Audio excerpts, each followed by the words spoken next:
Hey everyone, it's Ryan Grimes here from My IT Indy. So October is Cybersecurity Awareness Month, and as an IT provider, we focus on three areas of your business technology in order to protect you. The first area is the computer. The second area is the human, and this video is about the third area, which is the cloud.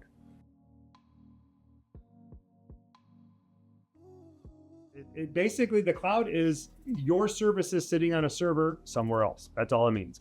So let's take Microsoft, for example. So you've gone from the days of having email in-house, sitting down the hall in the server room, to up in the cloud where everyone can access it. Well, the problem is also everyone can access it, right? So you have everybody trying to get into your accounts at all times, all over the world, and they're not up to anything good. They're trying to get into your email, specifically your administrator accounts, in order to take over your tenant, which is your company's Microsoft instance, and hold it hostage until you pay them money. Yes, this is a real thing that happens. It's happened to healthcare providers. It's happened to government agencies. It's happened to large businesses, small businesses. It doesn't really matter. It happens all over the place. So how do you protect yourself? Well, the first thing you need to do is understand what your technology needs are regarding the cloud, and then lock down anything extra.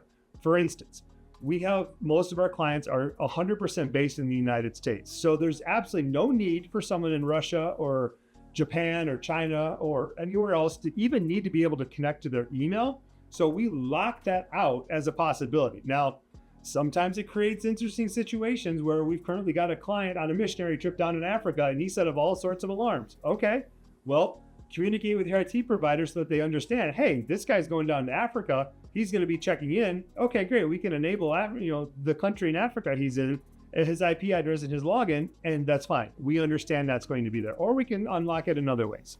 But those are just a few things you can do in order to protect yourself. The other thing you can do with your email and your contacts and your cloud services is back them up. Google, Microsoft have both said, hey, this is not our responsibility. If you lose something here, it's on you.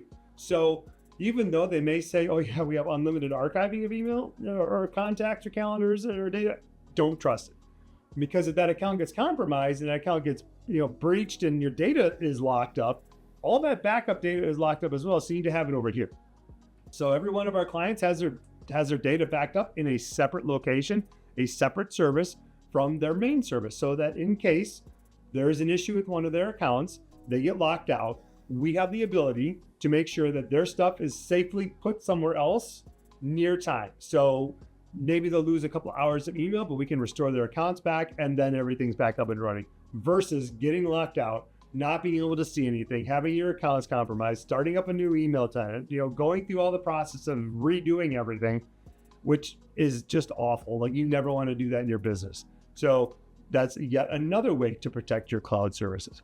The third thing is to make sure you're actually removing users that have left your company. This is the number one thing we see with prospects that come to us. When they do an audit of all their licensing, we always find at least several users that have been let go from the company, potentially years ago, that still have logins to vital cloud services that run this company. Now, most of the time, that's not a big deal, because that person has no interest in doing anything to that. But it is it's an insecure way to leave the state of your technology, and allows for that person to potentially log in and do bad things, especially if they didn't leave under the best circumstances, which we've seen that happen.